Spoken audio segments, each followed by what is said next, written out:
What themes have we seen this week? How to buy in 2021. I think Lucas is going to run through some tips and why it's slightly different. I think everyone will know that 2020 was a crazy year. 2021 is, not without some nuances and some challenges for those of you that are looking at buying or even selling as well, as a number of people are. So we'll run through that. Apartment sales are actually up despite what all the negativity around high density living was in 2020. We still need to, get the investors back into the market. So we'll talk a bit more about that. Fixed rates, we've been talking about this for a long time.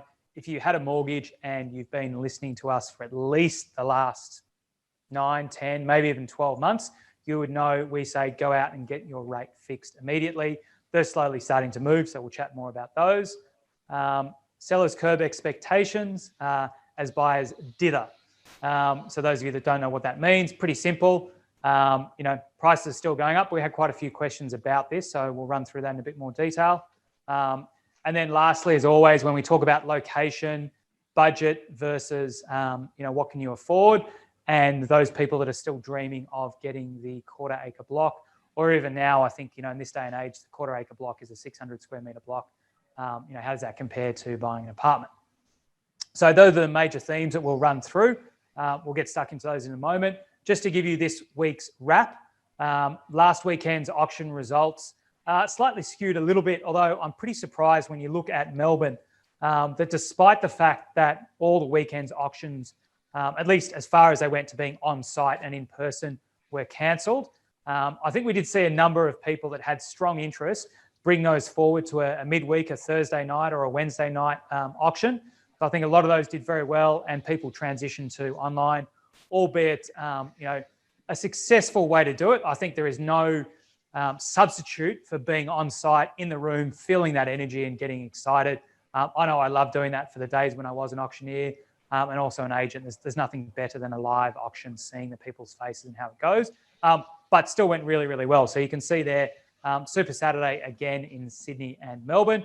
And across the board, we had a slightly lower clearance rate of just over 75%, but still fantastic. Obviously dragged down slightly by the fact that this is the first time we've seen Melbourne in the low 70s. Typically, it's been in the high 70s or close to 80%.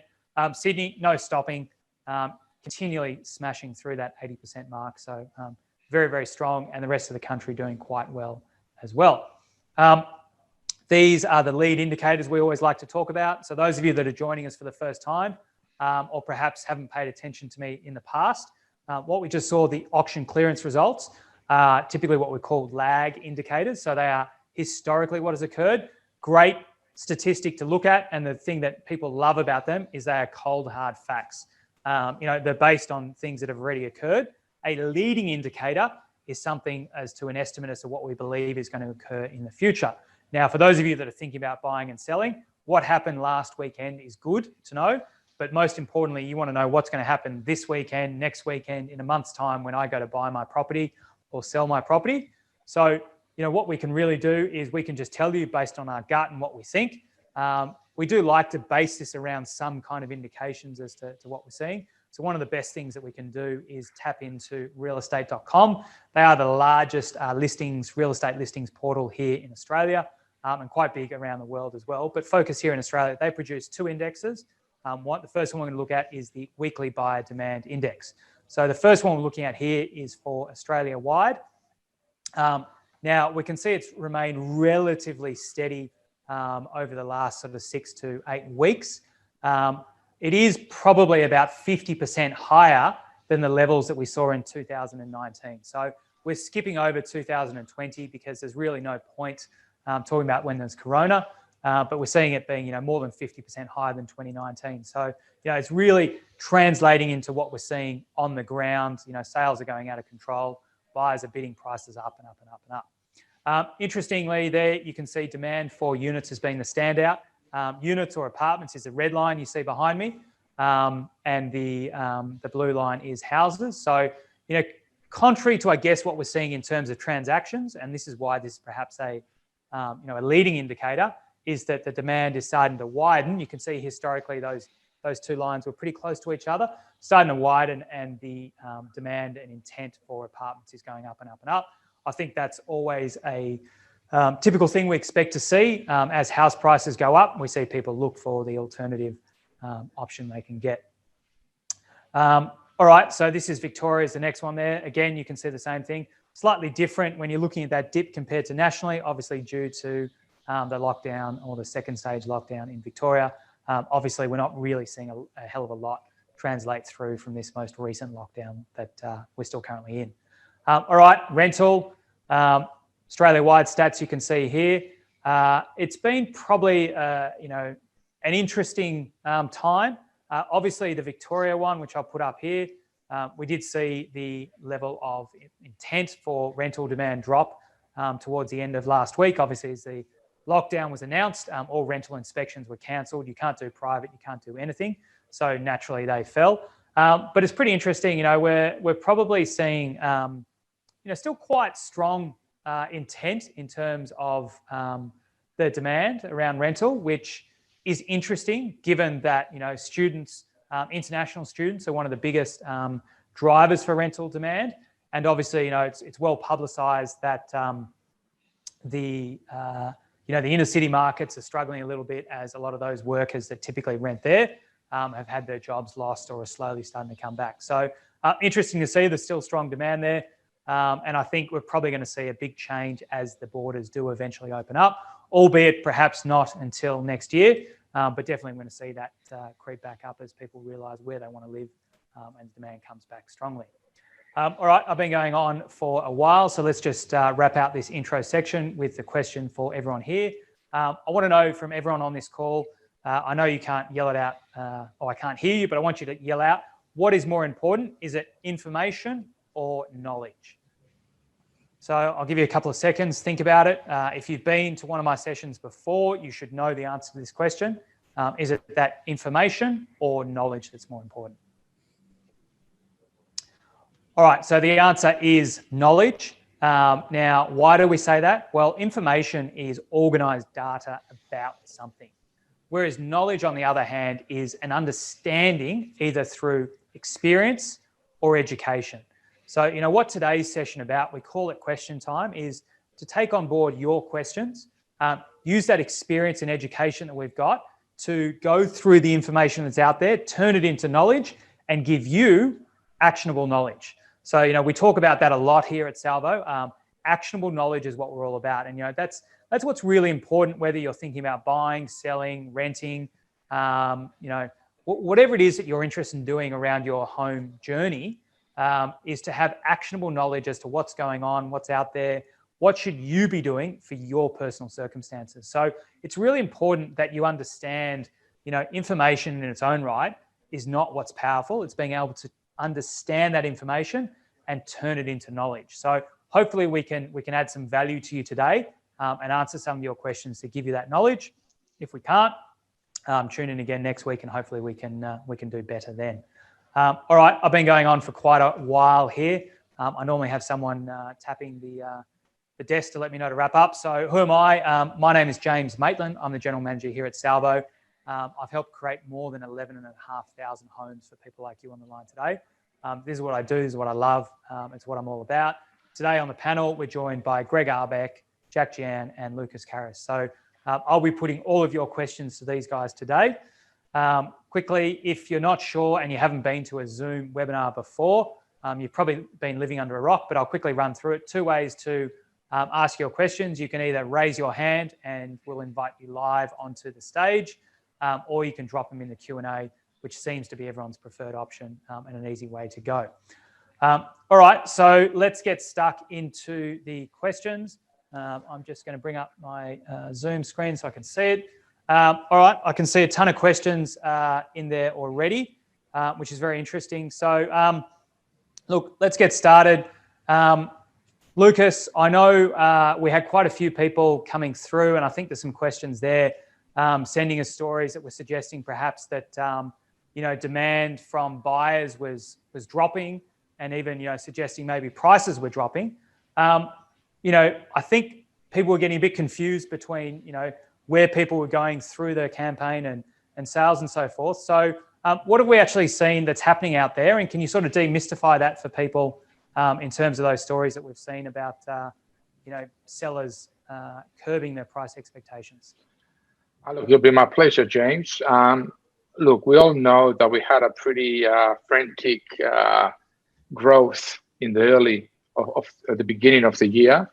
And what we used to see, and now we've become accustomed to, it's a property price increase during the sales campaign. That is due to the huge demand and competition that's been created amongst the potential buyers. The vendor sees that, and therefore, when they have a discussion with the real estate agent, their job is to inform the vendor of what's happening. And we used to see the vendors change the price 1, 2, even 3 times during the campaign. So this what is, you know, they launched the campaign, they settle on a price or a price Correct. Band, and then they're seeing such high demand that they're actually pushing that price up during the campaign period. Exactly. When you do an open house and there's 30 people there, 12, 15 contracts go out, you think, whoa, wait a minute, this is too cheap. I need to readjust my price. So basically what we've seen now, you know, as more properties now coming slowly back into the market, and some of the buyers are a little bit spooked by the affordability with the prices going up, we see that vendors are not changing those prices as much. So when we see that, obviously it was a great headline we saw during the week. You know, what are we talking about in terms of, you know, how many vendors were doing this, or is there percentages? Is there something you can share with all of our callers as to what those sort of stats were? Sure. Look, to give an example, in Sydney, it used to be 10% last month of sellers increase the prices. Now it dropped down to 9.3%. And in Victoria and Melbourne, it used to be 8.9% per month. Now it's down to 7.8% a month. Like very small. And to put it in numbers, plain numbers for everybody out there, 1 in 6 sellers in Melbourne increased the prices during the marketing campaign. Okay. All right. So look, that's interesting. And why are perhaps, you know, we're seeing, you know, instead of it being 30, 40 buyers showing interest in a property, being a few less, and agents not having that confidence to recommend to their vendors to increase their price expectations or, you know, guidance during the campaign? Look, as I said earlier, there's more properties now that are coming onto the market, and also buyers have been sort of taking a more cautious approach because they see the high prices that have been achieved, and they're taking a bit longer to make a decision because they want to make sure they're not overpaying. Okay. All right. Good. Another question coming through here from Brendan, I think it is. Saying, so a price is still going to go up, or what's the expectation? Look, definitely prices will continue to increase, you know, not at the frantic rate they used to at the beginning of the year, but everybody's saying, all the specialists are saying that this year we'll continue to see prices increase. To give you an example, even the upper end, you know, a lot of people might think, oh, maybe their upper end has reached the max, you know, but we've actually, in the past 3 months, ended in April, we saw a huge growth of 8.8%. That's twice as fast as the lower end of the market. Okay. So, you know, for everyone on the call out there, I think, you know, to put that in simple terms, what Lucas said is we had huge and really, really fast price increases, you know, over the start of this year. And the general consensus from all of the bank economists and real estate forecasters out there is that we're going to continue to see price growth, just not perhaps at that same rapid pace. So, you know, don't get that confused with saying that prices are dropping. What everyone's saying is that, you know, maybe they're going up. Lucas, what did we see? That fastest growth, was that about 3% in 1 month, was it?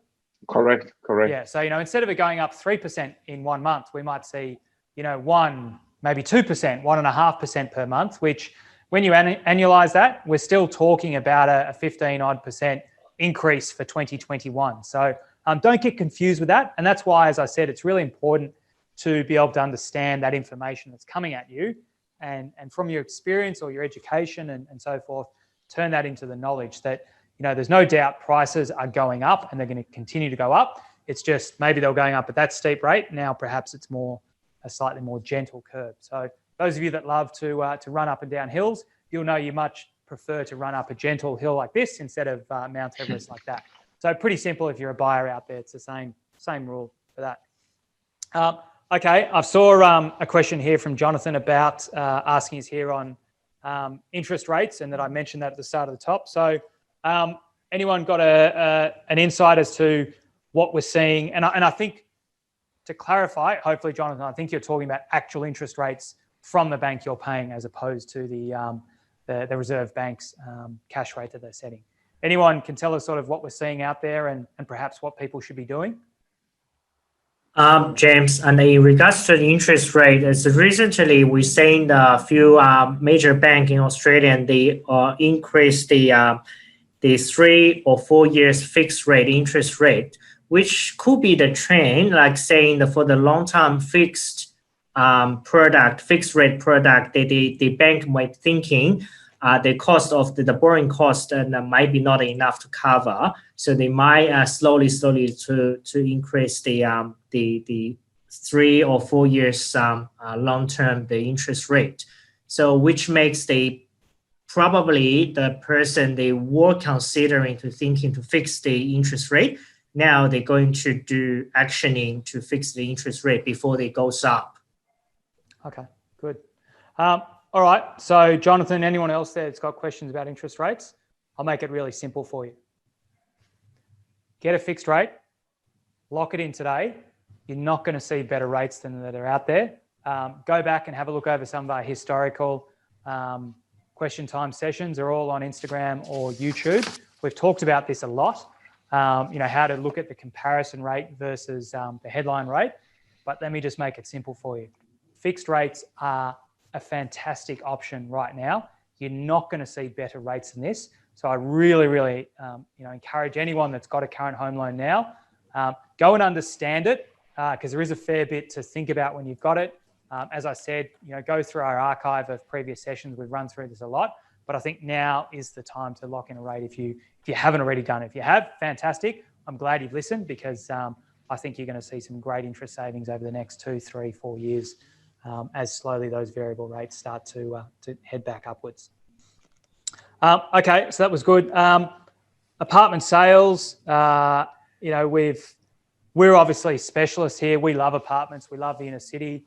All of us love the lifestyle that comes with it. That's what we're born and bred to do. We love talking about it. There has been some negative press about it over the last 12 months. I think we're starting to see that disappear as people realise what a great alternative lifestyle that it can be. So why are we starting to actually see, as I showed that realestate.com interest there, you can see that the forward-looking demand is far stronger for apartments versus houses. Has anyone got a view as to why we're starting to see more and more interest in apartments? Whilst houses are still strong, don't get me wrong, why are we seeing more and more people starting to look at apartments at the moment? Look, James, and since it's good timing, we're talking about apartment, because we just have our latest Palladium Tower complete this week. I also want to say from the angle of the completion of the apartment nationwide. Let's say the figures from nationwide of the total settled apartments. We can see the difference, big difference. So this year. So Jack, this is, sorry, what you're talking about is the new apartment supply. So how many? So not existing apartments. We're talking about brand new ones that are built that didn't exist before. Yes, yeah. That's the brand new apartment to be complete. Yeah. So how many were we seeing at the peak? The peak will be the 3 years before, 2018, with more than 40,000 nationwide apartments be complete. So that's 40,000 brand new apartments being delivered to the market in 2018. And where are we sitting for 2021 then? So this year, we're just under 25,000. Okay. And what are we expecting in the next year or two? What's the forecast out there? They expecting the next year, 2022, will be less than 20,000 and eventually shrink to the 10,000 in 2024. Okay. So that's a pretty big drop. For those of you that sort of weren't following there, we're talking 2018 was 40,000. We're down to about 25,000 maybe here in 2021. next year less than 20,000, and out to 2024, less than 10,000. So, Jack, why is it so low? And how are the, because I think it's Urbis that puts out these stats, isn't it? Yes. Yeah. So how is Urbis being able to forecast with confidence that, so far out that it is going to be lower? Yeah. Yes. So this is, obviously depends on the developer. So it depends on the how much the new project and how much new apartment the developer will bring into the market. And the reason they get those forecasts because they knew the developer, they holding on the stock, which means the new project bring to the market in the next few years. Okay, so what you're saying is that, 2020 was a tough year, coronavirus, everyone being sent to work at home. So, developers were being cautious and perhaps not launching projects that they ordinarily would have done had things of the coronavirus didn't occur. So those projects aren't coming through. But, why can't we just, things start to look a bit better and so forth. Why can't we just turn that supply back on? Now, this is not that easy, James. It's not like happening overnight because as a developer, we knew, for example, our Palladium Tower. So we just had this first stage finalized, complete this week. But that when we launched the project, which is back to 2017, isn't it, right? Yep. That was 4 years ago. And also we've been a very fast developer. We have no delay for every single apartment, like the project to be complete is you looking at the least of 5 to 7, 10 years.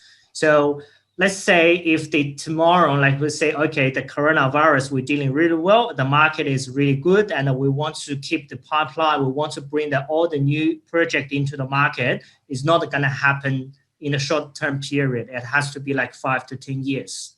Yeah. So, effectively what Jack is saying is that, if you do decide to start, now look, don't get us wrong, if you decide to build 2, 3, 4, 5 apartments, you can turn them around relatively quickly. But, you saw the numbers going from 40,000 down to less than 10,000. You're not going to do that with a lot of 3, 4, 5, 6 apartment projects. So to do some of the bigger projects that help to bring on that supply, it does take a long time. So, even if you were to start one of them now, it's probably not going to be ready at the earliest until 2025. So that's why these guys can forecast with some, relatively high degree of confidence as to what we're going to see. Now, I loved hearing that from Jack because, as most of you probably know, it's usually the opposite way. These guys are hounding me. We want something new. How hard is it to go and buy a new site? Why can't you just give us stock and get it built? I can tell you firsthand, there is a decade of time that goes in between, finding the right site, buying it right, going through the whole town planning process, getting an approval, putting together the project, going through the sales phase, getting finance set, finding the right builder that can build it, going through the construction phase, and then finally settling. That takes a lot of time and heartache and tears on our part. So, it was nice to finally hear someone in my sales team regurgitate back to me what I normally tell them, because normally they just keep saying to me, how hard is it, boss? Come on, give us something to sell. We've got everyone out there desperate to get in. So look, it does take time. So, Jack, with that in mind, should we be expecting, it's perhaps, people might suggest a bit inappropriate for us to start saying that we're potentially going to see undersupply in apartments, given that, everyone's sort of been talking about there being, a lot of apartments still available for sale in the inner city areas. But, we're expecting then to see that, demand slowly going back up again and supply continuing to go down. So, we are heading to an undersupply situation, aren't we? No, yes. So the consequence is, the consequence is very simple because we all knew once the coronavirus, once the borders reopening, the migrations coming back to Australia and the students start returning, the demand will be picked up straight away. But we all know the pipeline, the new project, we can't bring them up in overnight or in 2 or 3 years, which definitely will have a lot of demand, but we don't have the enough stock on the market. Potentially, we will, have the price increase. Okay, good. All right, I've seen a few questions come through. The last, on similar sort of vein, the last two, one from Bobby, and I can see there's another one here from Jane. Similar thing, talking about, should I be buying a house or an apartment? Hopefully that's coming off what we've been chatting about. Someone got a view on as to why you might buy an apartment versus a house or vice versa? Well, James, I've been at this for a while. If you, like you say, if you rewind and have a look at our few... Greg, you look young and fresh. You look not a day over 25, but okay. We'll believe you for a minute. We just be, that the discrepancy between the price of housing and apartments is huge. And we've just been saying all along, 15 hours. If you want to get into the market, get in there, is buy something in a good location at a better price to get your foothold on a property. Okay. And we've been at that for a while, but we've been seeing recently that seems to be the trend now. People, instead of buying a house out in the Australian word whoop whoop, they are looking at rather getting an apartment in a better location. That seems to be the trend, and we've been telling this for a while now, saying this for our advice. Yeah. So, I mean, we obviously know, everyone knows the golden rule of real estate is, what is it, Greg? Location, location, location, and then location. Yeah. So it's rule number 1, rule number 2, rule number 3. And if you forget rule 1, 2, or 3, it's location again. Location again. Yeah. So a lot of people are starting to look at that and say, let's rather get something in a good location, smaller, whether it be usually an apartment, which then gives a stepping stone to then grow into that good location. Yeah. So look, I think for those of you that asked those questions, I know there was a lot coming through, so I only pulled out 2 people's names there. I think what Greg's saying is good sound advice, and what we always sort of say to everyone is, your home is where you live. It creates your lifestyle. It really sets the tone for how, you're going to enjoy your spare time and what you can and can't do, during that spare time or even while you're at work time. So, really focus on the location. If you're used to living in the inner city and having everything that is great about living in the inner city, you're probably not going to enjoy moving 40, 50, 60 Ks away from the inner city and not having that same lifestyle and nightlife and everything that's great about it. So, whilst it might be nice to say I want my own freestanding home and everything, and it is fantastic, and no doubt I recommend to everyone, if you can afford it, it's a great option to go with. But for those of you that can't, really just think about, what are you prepared to give up? Is it the lifestyle and all the amenities that you're used to versus having a freestanding home? And if you can't be prepared to change your lifestyle, then an apartment is really, really a great option, given the big difference in price gap. And as Greg said, the number one thing that we always say to people is, you might not get your first home right. Treat it as a starter home. Time in the market is more important than time in the market, we say all the time. So just get in there, get in a place that you love. And often we see people say, you know what, I'm glad I did that, because I brought into this location, I thought it's where I wanted to be, and actually I want to be a little bit closer or a little bit further away. So, rather than having sunk yourself into waiting until you'd saved up enough to get that big home, take those stepping stones. It's like everything you do in life. Take it one step at a time, break it down into chunks. So that's what's great about apartments. And I think, Greg, you've spoken about it a lot before. In a perfect world, don't sell that apartment, keep that, turn it into an investment property as you move into your next home. That's a great option as well. If I can add to it as well, James, is that when you look at what Jack has just spoke about the potential shortage of apartment stock and the huge discrepancy between housing and apartments, there's a good chance that if you buy now and you're getting into that location, that variance is going to change, and apartment prices will start catching up with homes as well. So it could potentially be a very good investment getting in now. And, the value should start increasing because of the factors that Jack's been talking about. Yeah. So I think that's a really good point Greg just brought up. For those of you that didn't quite catch on, I think there's no doubt that we've seen stronger price growth in houses over the last 12 months than we have in apartments. Typically, what happens in all these cycles is apartments, lag behind houses because everyone says, right, I'm going to buy a house. Prices go up and up and up and up. Those people start dropping down as affordability gets too much, go in apartments, and apartments start following. So, the strong growth you're seeing in houses, expect that to occur, at a lag of maybe 6, 12 or so months behind houses. So, today you still can get some really, really good deals. So, if you are thinking about it, now is a very good time to do it. So look, I am conscious we've gone over time a little bit already. There were quite a few more questions that I had there. So we're stuck, if you're not from Victoria, you probably can get outside and enjoy the sunshine. If you are based here in Victoria, which I know a lot of our callers are, you've probably spent your 2 hours already going and buying toilet paper or tissues or whatever it is. So you're stuck at home. So stick with us for another 10 or so minutes because I want to ask a few more questions and run through. Not much we can do, so we're going to hang around here. So those of you that have got to go, feel free to go. I will put the recording up later and you can catch up on this. So, quite a few questions were coming through talking about, people are finding it hard to know what they should be buying, how do they buy and so forth. So has anyone got a view on, why 2021 has been such an interesting year and, perhaps very different to other years in terms of how it is to buy and or sell even in that instance?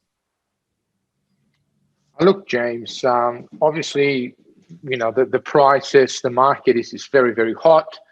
We've had all the right incentives thrown in at the same time, government incentives, lowest interest rates, not many properties on the market, but with a lot of sort of buyers out there. And it's has created a fierce competition between the buyers. And, now having a strategy is more important than ever before for any buyer out there. Now, I can see we must have a lot of long-time people joining us on this call because I've seen, I think you pronounce it, Letitia, Kesh, someone called Colin, Abdullah. Quite a few people are saying, is this tip man? Can we get some tips? So I was trying to read a few more names, but they were moving too fast here. I'm sure you've got in this question a couple of tips that you can suggest to people as to how to best, set themselves up, for the rest of this half of 2021 as to how they should set themselves up to buy then. Definitely. Look, with the market we're in now and with vendor rising expectations, it's near impossible to get a discount, but let me try and help you to avoid overpaying. So I've got 3 tips for our loyal listeners out there, James. I'm not going to let them down. Good. I knew you would. I knew you'd have some tips. All right. So let's start with the private sales. Look, first of all, the private treaty listings are now selling much faster than what buyers are used to. So it's very important to have your finance in place, pre-approval, and be prepared to make your best offer even at the first open house. Now, avoid making a low ball offer because that will push at the end of the queue, and with the competition out there, you might not get a second chance. Another thing that's very important in this market, price guides can no longer be taken to face value. With the price growth we're experiencing, it is wise to at least be prepared to add at least 2 to 3% on top of the asking price.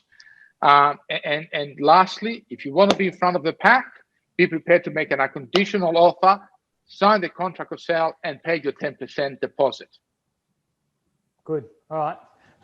That rule that Lucas mentioned at the end is what we call press hard, sign here, 3 copies. Now give us a deposit check. Pretty simple to do. Now, having said that, make sure you're prepared. Make sure you've done all the hard work, as Lucas said. But I think, if there ever was a time that you need to be decisive, it is 2021 and it is right now.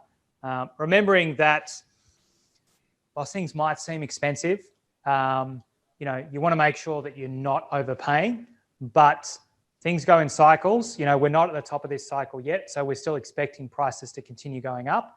And if you are investing for the long term, rest assured that whatever you buy today is, if you get the right kind of property, not an average, type of property, you get the good quality, good investment grade type property, you're going to see great long-term growth. And if you are an investor, you should hopefully see some good rental returns on that as well. Now, all right, look, sorry, you've got more? Of course, that was tip number one. Jeez. No. Right, here we go. Sorry, everyone. I knew I've unleashed the tip monster by Kesh has just put in a comment here saying thank you. Give us more. So, yes, fire away. You like cash, bidding at auction. Now, a lot of the properties these days are sold, they're gone up for auction and selling at auction. So, look, when you go to an auction, make sure you have a bidding plan and always set a budget. Now, being the first to place a bid gives you an advantage, as a lot of times it scares or intimidates at least the competition. Very important rule: never bid your maximum on your first bid. I've seen that happen. Do not do that. Okay, never. Always start with the sort of the lower end of the price guide. Okay, that's my suggestion. Now, another thing that I've seen people is like people bid against themselves very often. Now, and the biggest mistake you can do while you're doing that is having huge bids. So let's say there's a property for sale, your last bid was 1.5 million and your next bid is 2 million. Never increase it by that much. Trying to go up by 50,000 or whatever, never increase in a single bid. Do not have a huge increase. And lastly, I know people want to go and do nothing at home. Buying after auction. So what happens if the property doesn't sell at auction? So normally if a property doesn't meet the reserve price, it doesn't sell at auction, and it's what we call passed in. So then the post-auction negotiations begin. And they normally start with the highest bidder, so with the highest bidder when the auction finishes. So that's why it's crucial to be the highest bidder, because it gives you the advantage to be the first to negotiate after the auction and hopefully purchase a property. So try to be the highest bidder when the auction finishes if it doesn't sell. That's it. That's a wrap. Good. All right, good job. I did try to cut him off earlier. So those of you that were thinking he went on, I think it was some good solid tips there though, so well worth taking that bit of extra time. All right, now I mentioned at the top of the show that I want to give you what we believe is the next sort of logical step forward in your journey. So, I'm sure most of you that have joined today may already be home owners, or perhaps you're looking to upgrade or buy your first home. So really, we would like to help you with that. So, that's the idea of doing today's session. So 2021, we're almost at the halfway mark. We're in June now. So, the home stretch is in sight in terms of getting through this year. So where can you go from here? Now, as far as I see it, there's three options that you can do. There can be the ones that everyone knows, which is path A. And the most obvious one is do nothing. So what I mean by do nothing is continue to do what you've been doing, don't change anything, or don't actually make those first steps. So you heard some tips today, you've heard some advice, you've heard some ideas, and if you were lucky enough to get your question answered, hopefully that's gave you some guidance. Now, what I just want to caution you is if you don't make a change, don't expect to get a different result. So, I use the example, if you've been trying to buy a home for the last 3, 4, 5 years, we even had someone come in and tell us recently that they've been looking for 10 years. Something needs to change because it shouldn't take you that long. So if you don't make a change, don't expect to get a different result.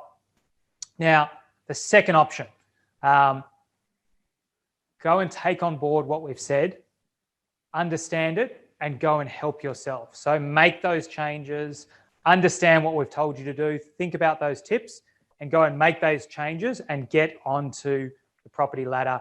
Buy yourself that home that you're looking forward to, upgrade, whatever it is that you want to do. That's what I hope you do as a bare minimum. But I want to present a third option for you, and that is do it with us. So what I mean by that is we love this. How can we help you? What is it that we can do to help you fast forward your journey? How can we help you along that? So I've thought about it long and hard, and I think that the most active and simple and minimal commitment from you is to catch up one-on-one. So, these sessions are great and it's a low commitment. I want you to take that next step, book some time with one of my team over the next 5 days. I've dedicated time in their diaries for you to jump in and get one of these sessions. You don't have to come and see us face-to-face. Obviously, we can't see you this week at the moment face-to-face. So we'll do it over Zoom. It can just be a phone call. You know, you don't have to get dressed. You can stay in your pajamas if you want. Really what we want to do, we're talking about probably, you know, a 15, maybe even a 20-minute session at most. It's really, really straightforward. Introduce ourselves, have a bit of a chat about you, where you are, what you're up to, what you're doing, what you're hoping to do, what you've done in the past that's worked or hasn't worked. And then really the reason that we're doing that is to try to work out if you're a good fit for us. You know, we can't help everybody, but really, you know, if you are on today's session, you've enjoyed it, you've got involved, you've taken on board and you're feeling pumped and excited about it, then it is right for you. You know, typically you're going to be someone who's motivated, you know, you're prepared to actually take the action that we prescribe for you, because look, we can't help everyone. The reality is there's only so many hours in a day, and we want to focus our time on those of you that are prepared to actually get involved, roll up your sleeves and do the hard work. So I really recommend that this is a great next logical step for you. So don't delay, get involved and take up one of these now. It's the lowest possible commitment you can make. You've given us the last 40 minutes of your time. I'm asking for you to commit another 15 to 20 minutes, and I guarantee you'll see some results coming through and that it will be of great value to you. So if that sounds like good value, how do you do it? Really, really straightforward. There's 3 options. If you have a look in the chat, you should see the link to jump on and book one of those sessions. If you're not on Zoom and you're on Facebook, I'm not sure how we get you the link. Probably you've got to join us on Zoom next week. If you really do want to grab one of these sessions and you've got value, do reach out to us, put in a comment and we'll send you the booking link. The second way, if you've joined us again on Zoom, your web browser should have been redirected to that booking page. And the last option is after this session, I'll send you a follow-up email with that link. So those of you that don't have your diaries with you, or you've got to run off now and don't have a chance to book that in, or you'd like to chat with someone before you book a time, I'll send you that link so you can have it at your disposal to book in. But I caution you, these book out fast, so jump in, grab your time. You can always reschedule if things come up. So I really, really believe that this will be a great next step for you. All right, that is it. We've gone about 15 minutes over time. As I said to you, we are locked up here in Victoria. We're all here in Melbourne, so we're looking forward to being released, hopefully in the next 7 or so days. So we've really enjoyed spending this time with you. Even though we can't see you, it feels like we're seeing people out there rather than being stuck in our homes. So to each and every one of you that's joined us today, I very, very much appreciate your support. All of you on Facebook that have watched this, I welcome your support as well. And please encourage that you do join us live on Zoom next week so that you can get involved. The reason we do this is to really give back to everyone out there that supported us and to help you. So we'd love for more people to join us live and get involved. So from all of us here and myself being your host, thank you very much for your time. I know there's a lot of things that you could have been doing, and I look forward to hopefully seeing you again next week, next month, next quarter, whenever it is. We do this every single Wednesday, 2:30 Australian Eastern Daylight Savings Time. So those of you that join us from overseas, you can still get in and get involved in the action. So thank you very much, and I look forward to seeing all of you again next week.